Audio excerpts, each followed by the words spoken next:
Olá, bom dia. Hoje é sábado, dia 24 de dezembro. Esta edição é especial. Iremos falar e dar as últimas informações da morte do líder da Coreia do Norte, Kim Jong-il. O que vai acontecer daqui pra frente? Japão, Coreia do Sul e Estados Unidos estão em alerta. Com a morte do ditador, tudo indica que seu filho mais novo, Kim Jong-un, irá governar o país. Só que não se sabe se ele irá retomar as negociações com os vizinhos ou conquistar a confiança da população com possíveis ataques. E você sabe como começou este clima de tensão entre as Coreias? Nesta edição, nós iremos exibir uma reportagem especial. E você vai ver também, as Filipinas sofrem com a passagem de mais um tufão. Centenas de milhares de pessoas estão desabrigadas e outras dezenas sofrem com a falta de luz e de água. Já no Brasil, o estado de Minas Gerais sofre com as chuvas que não dão trégua. Centenas de ruas ficaram alagadas e em Belo Horizonte a situação é de emergência. E no setor de empregos, a Toyota anuncia uma produção recorde para o ano que vem. E o Santos, hein? Não deu para o time da Vila Belmiro. O Barcelona deu um show em campo e goleou os meninos da Vila. Nessa edição você vai ver os gols da partida e a disputa tão esperada entre Neymar e Messi. Esta última edição do Bom Dia Japão do ano, e nesta véspera de Natal, está começando agora.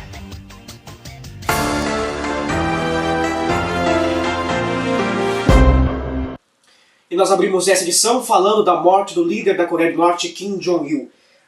Uma notícia que pegou todos de surpresa na semana passada. Não se sabe ao certo como foi sua morte pelo país ser tão fechado, mas segundo agências estatais, ele sofreu um ataque cardíaco. Kim tinha 69 anos. Kim Jong-il assumiu o poder em 1994 após a morte de seu pai, considerado o grande líder do país. A partir daí, seu regime ditatorial se consolidou como uma estratégia desafiante. Apesar de uma economia em ruínas, transformou o país em uma potência atômica que até hoje deixa países vizinhos, como a Coreia do Sul e o Japão, em alerta. Acordos foram assinados entre os países e até com os Estados Unidos, mas quando menos se esperava, provocações do lado norte acontecia, com testes nucleares e ameaças de uma nova guerra. E os sustos não foram poucos e até hoje persistem. De alguns anos para cá, a saúde do ditador já não era boa. Em 2008, Kim sofreu um derrame e a partir daí suas aparições em público eram cada vez menores e sua aparência física era bastante debilitada. Neste ano, viajou com seu trem blindado até a China e em agosto até a Rússia. O líder norte-coreano morreu no sábado passado após sofrer um ataque cardíaco durante uma viagem. O anúncio de sua morte só foi feito na segunda-feira pela apresentadora da TV estatal, que se emocionou ao dar a notícia.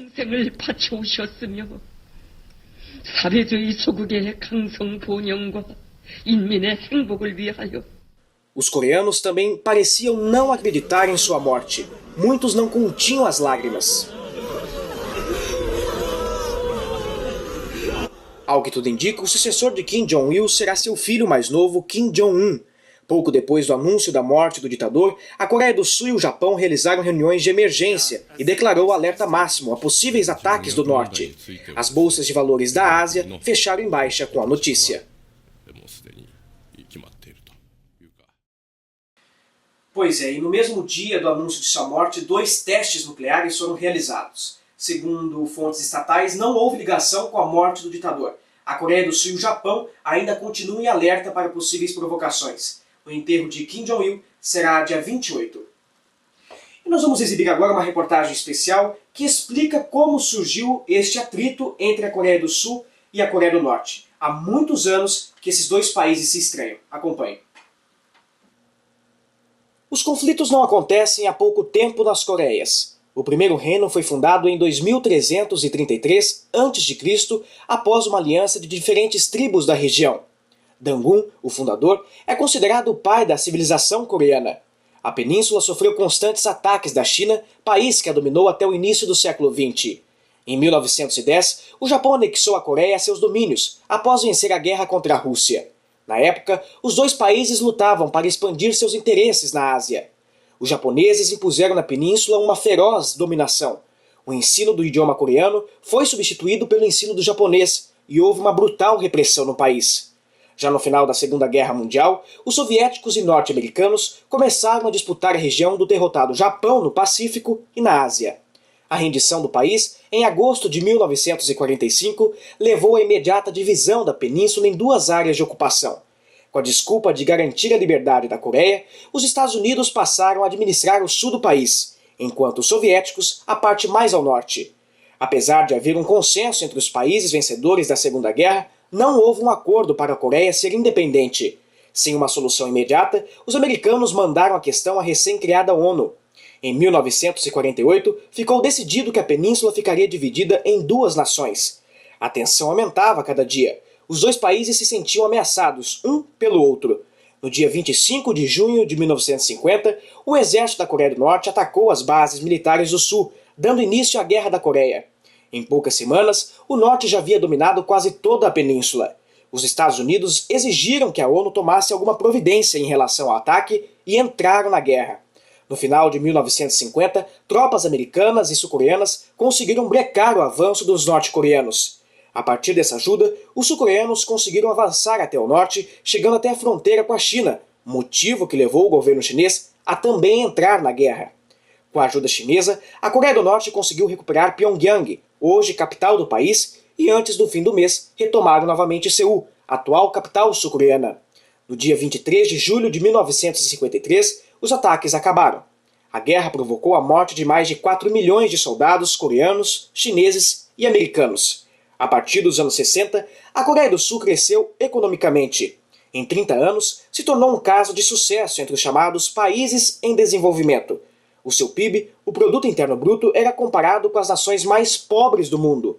Hoje, a Coreia do Sul tem um padrão de vida comparado com alguns países europeus. Já na Coreia do Norte, o governo comunista desenvolveu um regime militarista, com programas nucleares. O isolamento com outros países acarretou na pobreza da população.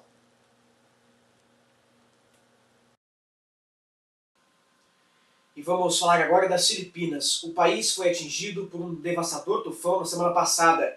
Até agora, mais de 1.000 mortes foram confirmadas e o presidente Benigno Aquino decretou estado de calamidade nacional. Rios transbordaram, causando alagamentos que, segundo fontes internacionais, destruiu vilarejos inteiros. Milhares de pessoas estão desalojadas. A prioridade do governo é abrigar a população e encontrar o mais rápido possível as vítimas, que ainda continuam desaparecidas. Pois é, lá no Brasil as chuvas também estão castigando alguns estados. Em Minas Gerais a situação é crítica. Em Belo Horizonte, para se ter uma ideia, choveu o dobro do esperado para esse mês inteiro de dezembro. Então nós vamos até lá falar com o nosso correspondente Tarik Augusto, que traz mais informações. Oi Tarik, bom dia. Olá Vitor, olá a todos os web espectadores do Bom Dia Japão.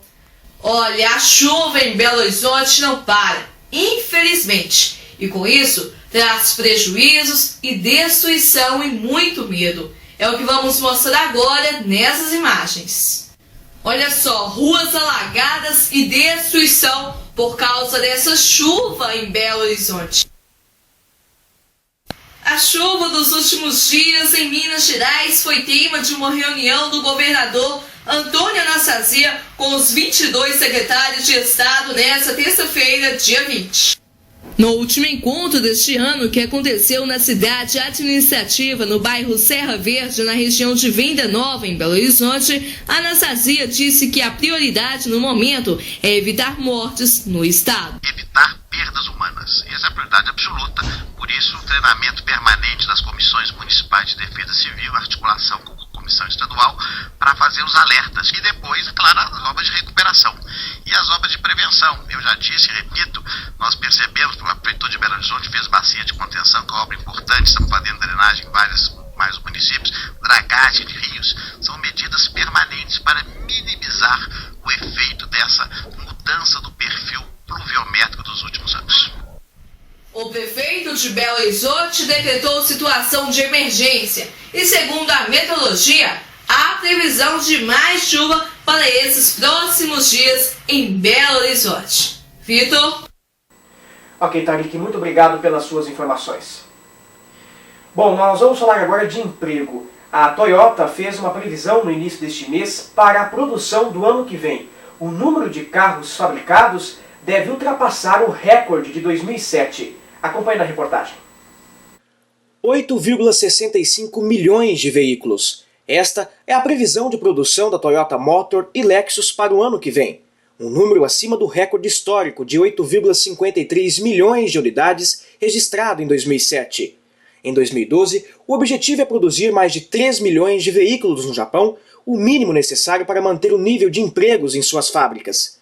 Inicialmente, a Toyota planejava produzir quase 9 milhões de unidades, mas reduziu suas expectativas com o impacto da crise das dívidas na Europa e a desaceleração da economia global.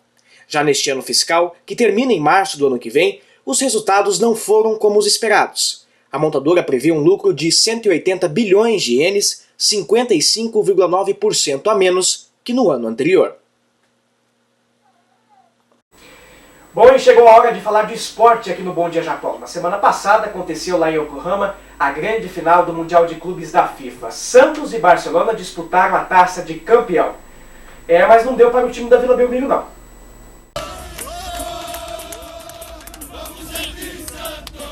A torcida do Peixe era grande do lado de fora do estádio de Yokohama. Muitos confiavam na vitória e no show que Neymar daria no duelo entre Messi. Mas quando o juiz iniciou a partida, os santistas sentiram na pele que o jogo não seria tão fácil assim. A escalação do técnico Muricy Ramalho surpreendeu com 3 zagueiros. No início a marcação incomodou, mas em seguida o Barcelona encontrou os espaços que precisava para dar início a uma goleada. O time do técnico Guardiola chegou a ter 70% de posse de bola. E aos 16 minutos de jogo, Fábregas tocou para a Xavi, que dominou com estilo e enfiou para Messi, que aproveitou a falha de Duval para fazer o primeiro. Apenas 7 minutos depois, e dominando a partida, o Barça fez o segundo. Daniel Alves avançou pela direita e tocou para o meio da área. Com uma finta, Xavi tirou Bruno Rodrigo da jogada e tocou no canto esquerdo de Rafael. Nesse momento, a torcida ficou apreensiva e Muricy Ramalho também. Perdido no jogo, o Santos ainda levou um susto quando Fábregas chutou na trave. Antes do fim do primeiro tempo, o time da Vila Belmiro tomou o terceiro. O goleiro Rafael bem que tentou evitar, mas Fábregas ampliou o placar. Cruzamento, o toque do fim. Rafael salvou na primeira, na segunda não deu. Apesar da grande vantagem construída em 45 minutos, o Barcelona seguiu em ritmo intenso no começo da etapa complementar. Em 10 minutos foram 4 grandes chances para os espanhóis. Enquanto isso, o Santos começou a ter chances no contra-ataque e também não aproveitou. Aos 12 minutos, Neymar saiu na cara do gol e chutou em cima de Valdés. Aos 37, o Barça construiu a goleada. Em jogada que começou com o versátil Daniel Alves na esquerda, Messi definiu. O melhor do mundo recebeu livre na área e, esbanjando tranquilidade, driblou Rafael para rolar a bola em direção à meta santista. 4-0. Quando o juiz deu o último apito, a tristeza era estampada no rosto dos jogadores. Neymar ganhou bola de bronze, Xavi de prata e Messi a de ouro. Em entrevista ainda em campo, o craque santista disse que a partida foi uma aula de futebol. Hoje aqui aprendemos a jogar futebol. O Barcelona foi muito superior, tem jogadores fantásticos. E isso aqui é o que a gente viveu aqui nesse jogo, com certeza a gente vai tomar de lição. E vai levar para o Brasil, porque com certeza hoje o Barcelona ensinou como se joga futebol. O time do Santos desembarcou na terça-feira em São Paulo. Cerca de 50 torcedores estavam no aeroporto esperando a delegação. Os jogadores agora entraram de férias. Bom, acabou o Bom Dia Japão. Para mais informações, acessem os nossos sites que estão passando aí no seu vídeo. bomdiajapão.blogspot.com e também no portal da TV Toyota, tv-toyota.blogspot.com.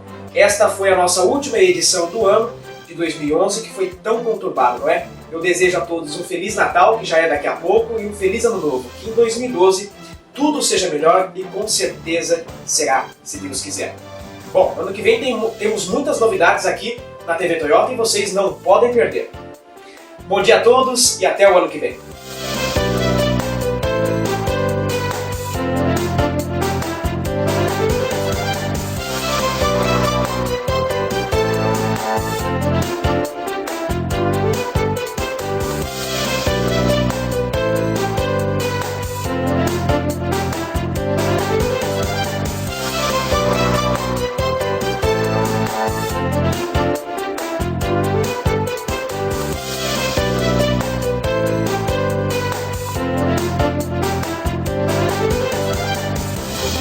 Tchau.